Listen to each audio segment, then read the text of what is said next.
જય માતાજી, જય સાળંગપુર દાદા, જય શ્રી કૃષ્ણ અને ઓમ નમઃ શિવાય। કેમ છો બધા? તો આજે આપણે જાણવા જઈ રહ્યા છીએ કે અષાઢી બીજની રથયાત્રા વિશે। તો દુર્લભ સંયોગમાં અષાઢી બીજ ઉજવવામાં આવશે ને આ દિવસે તમામ શુભ કાર્ય કરવા માટે વણ જોયું કે વણ માંગ્યું મુહૂર્ત કહેવાય છે। અષાઢી બીજે સિદ્ધ યોગ કહેવાય છે। અપ્રાપ્ય અષાઢી બીજે સિદ્ધિ યોગ પણ છે, જે અપ્રાપ્ય અને દુર્લભ ગણાવી શકાય છે। આવા દિવસે વાસ્તુ પૂજન, ગૃહ પ્રવેશ, નવી ઓફિસનું ઉદ્ઘાટન, નવા કરારો, જમીન, મકાન, મિલકત, સોદા તેમજ મહત્ત્વની અન્ય ખરીદી ઇલેક્ટ્રોનિક વસ્તુઓ સાથે કરવાનું મહત્ત્વ રહેલું છે અને આવા શુભ દિવસે કરેલા કાર્યોની વૃદ્ધિ થાય છે અને કાર્યો નિર્વિઘ્ન સંપન્ન થાય છે। નીકળશે ને આ દિવસે કૃષ્ણ પરમાત્માના સિદ્ધ મંત્ર કરી શકાય છે અને હળદર શ્રી બલદેવજીના મંત્ર પણ સિદ્ધ કરી શકાય છે। સિદ્ધિ યોગ એટલે શું? સિદ્ધિ યોગ એ જ્યોતિષશાસ્ત્રમાં એક શુભ યોગ છે, જે નક્ષત્ર અને વારના ચોક્કસ સંયોજનથી રચાય છે। એવી માન્યતા છે કે આ યોગમાં શરૂ કરેલા કાર્યોમાં સફળતા અને સિદ્ધિ ચોક્કસ મળે છે। ખાસ કરીને આ યોગ શુભ કાર્યો જેમ કે વિવાહ, ગૃહ પ્રવેશ, નવા ધંધાની શરૂઆત કરવા માટે ખૂબ જ અનુકૂળ માનવામાં આવે છે। વાસ્તુ પૂજન, ગૃહ પ્રવેશ માટે શુભ મુહૂર્ત ક્યારે રહેશે? તો અષાઢી બીજનો આખો દિવસ ખરીદી માટે શુભ જ માનવામાં આવે છે, પરંતુ વાસ્તુ પૂજન, ગૃહ પ્રવેશ, નવી ઓફિસનું ઉદ્ઘાટન, જમીન, મકાનના સોદા માટે શુભ મુહૂર્ત કઈ વસ્તુઓ ખરીદી શકાય? સોના ચાંદીના દાગીના અથવા સિક્કા, નવા વસ્ત્રો, ખાસ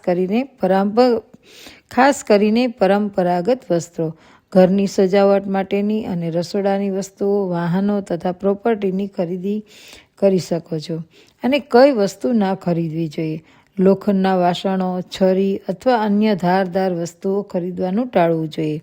કાળા રંગના કપડાં અથવા ચીજ વસ્તુઓ, કારણ કે કાળો રંગ છે એ અશુભ માનવામાં આવે છે। બહારથી નકામી કે તૂટેલી વસ્તુઓ ઘરમાં ન લાવવી અને તેનાથી પનોતી આવે છે। રથયાત્રા નીકળવાની છે તો એ શા માટે નીકળે છે અને ભગવાન નગર ચર્ચા કરવા માટે થઈને કેમ નીકળે છે? કેમ જગન્નાથ સ્વરૂપે નીકળે છે રથયાત્રા? તો ચાલો જાણીએ આપણે તેમના વિશે। અષાઢ મહિનાની શરૂઆત રથયાત્રાથી થાય છે અને કળિયુગમાં ભારતમાં 4 દિશામાં 4 ધામ છે, જે પાવન તીર્થધામ તરીકે ઓળખવામાં આવે છે અને આ ધામોમાં જગન્નાથપુરી પણ એક છે। 9 દિવસ સુધી ચાલનારા જગન્નાથપુરીની રથયાત્રામાં દર વર્ષે 3 વિશાળ રથોમાં ભગવાન જગન્નાથજી, દાઉ બલરામજી અને નાની બહેન સુભદ્રાજી રથમાં બિરાજી ને નગર યાત્રાએ નીકળે છે, જેમાં દેવરાજ ઇન્દ્રએ ભગવાન જગન્નાથજીને આપેલ રથનું નામ નંદીઘોષ, દાઉજીના રથનું નામ તાલધ્વજ અને સુભદ્રાજીના રથનું નામ પદ્મધ્વજ છે। તો આ ઉત્સવ અંગે વિવિધ કથાઓ પ્રચલિત છે। પ્રથમ કથા અનુસાર મહારાજ કંસના આમંત્રણથી કૃષ્ણ અને દાઉજી રથમાં બેસીને અક્રૂરજી સાથે મથુરા પધાર્યા। તેથી તે દિવસે ભગવાન કૃષ્ણનું જગત કલ્યાણ અર્થે કાર્યની શરૂઆત થઈ હતી। તેથી તે પ્રસંગને યાદ કરતા રથયાત્રાનો ઉત્સવ ઉજવવામાં આવે છે। અને બીજી કથા અનુસાર દ્વારકામાં એક દિવસ દાઉજી નાની બહેન સુભદ્રાને મથુરાની કથા સુણાવી રહ્યા હતા, ત્યારે તેમણે કાકા અક્રૂરજી સાથે રથમાં બેસીને નગર ચર્ચા કરી હતી તે પ્રસંગ કહ્યો।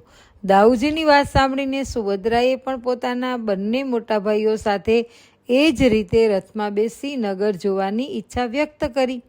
ત્યારે નાની બહેનની આકાંક્ષાને પૂર્ણ કરવા માટે કૃષ્ણ દાઉજીએ રથયાત્રા કાઢી। જ્યારે ગર્ગ પુરાણ અનુસાર એકવાર દ્વારિકાના સર્વે રાણીઓ રાધાજી વિશે માતા રોહિણીને પૂછવા લાગી, ત્યારે માતા રોહિણીએ સુભદ્રાજીને કહ્યું કે પુત્રી, આ કથા આપને માટે નથી, માટે આપ દ્વાર ઉપર ઊભા રહી આપના બંને ભાતૃઓ એટલે કે બંને ભાઈઓ ઘરમાં એટલે કે ખંડમાં ન આવે તેનું તમે ધ્યાન રાખો। સુભદ્રાજી માતાની આજ્ઞાને ઉથાપી ના શક્યા, તેથી બંધ દ્વારથી પાછળ ઊભા રહી અને ચોકી કરવા લાગ્યા। તે જ સમયે દાઉજી અને કૃષ્ણ પધાર્યા। ત્યારે સુભદ્રાજીએ માતાની આજ્ઞા કહ્યું ત્યારે કુતૂહલતાને કારણે દાઉજી અને કૃષ્ણ દ્વાર ઉપર કાન મૂકી અને માતાની વાત સાંભળવા લાગ્યા. પોતાના બંને ભાઈઓએ આ રીતે કરતા જોઈને સુભદ્રાજીએ પણ દાદા ભાઈઓનું અનુકરણ કરવા લાગ્યા. તે સમયે દ્વારની અંદરથી થતા રાધા નામના ઉચ્ચારણ સાંભળીને દાઉજી અને ભગવાન શ્રી કૃષ્ણ અને સુભદ્રાજીના હાથ અને પગ સંકોચાઈ ગયા અને આંખો ભક્તિની ઉત્તેજનાને કારણે વિશાળ થઈ ગઈ. તે જ સમયે નારદ મુનિ ત્યાં પધાર્યા. તેમણે શ્રી કૃષ્ણ ભગવાનને વિનંતી કરી કહ્યું કે આપ આપના આ સ્વરૂપના દર્શન ભક્તજનોને કરાવો. ત્યારે ભગવાન શ્રી કૃષ્ણ તેની આ વિનંતી માન્ય રાખી જ્યારે જગન્નાથપુરી એટલે કે ઓરિસ્સાની કથા અનુસાર ત્યાંના રાજાને એક વિશાળ લાકડું તેના ગામની નદીમાંથી મળેલું. તે રાજા વિચારવા લાગ્યા કે આ વિશાળ લાકડાનું હું શું કરું. તે રાત્રિએ રાજાને ભગવાન કૃષ્ણએ સ્વપ્નમાં આવીને કહ્યું કે આ લાકડામાંથી મારી મૂર્તિ બનાવનાર એક શિલ્પકાર સામે ચાલીને તારી પાસે આવતીકાલે આવશે. તેને તું આ લાકડું સોંપી દેજે. બીજે દિવસે સ્વપ્ન અનુસાર એક શિલ્પકાર એ આવીને રાજા પાસે તે લાકડાની માંગણી કરીને કહ્યું કે મહારાજ, હું 21 દિવસ એકાંતમાં રહી અને આ લાકડામાંથી મૂર્તિ બનાવીશ, પણ જ્યાં સુધી આ લાકડામાંથી મૂર્તિ ના બનાવી લઉં ને ત્યાં સુધી આપે મને એકાંતમાંથી બહાર આવવા ના કહ્યું. રાજાએ તેની વાત માન્ય રાખી, પણ 16મા દિવસે જ રાજાએ કુતૂહલવશ તે શિલ્પકારનો દરવાજો ખોલી નાખ્યો. ત્યારે ત્યાં ધડ અને મસ્તક સહિતના પણ હાથ પગ વગરના દાઉજી, શ્રી કૃષ્ણ અને સુભદ્રાજીની મૂર્તિ પડેલી અને શિલ્પકાર અદૃશ્ય થઈ ગયેલો.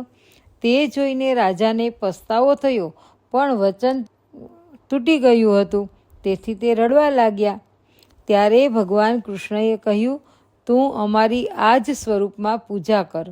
રાજાએ પોતાના પ્રભુની એ વાત માન્ય રાખી અને તેણે રથયાત્રા કાઢી.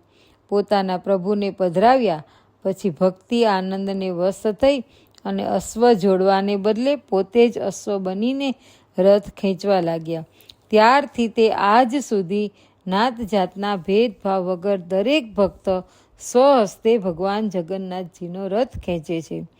સારસ્વત દ્વાપર યુગમાં આ દિવસે પ્રથમ વર્ષા થયા બાદ શ્રી ઠાકુરજીએ એટલે કે શ્રી કૃષ્ણએ રાધારાણી સાથે રથમાં બેસીને વ્રજ વૃંદાવનની શોભા નિહાળી હતી.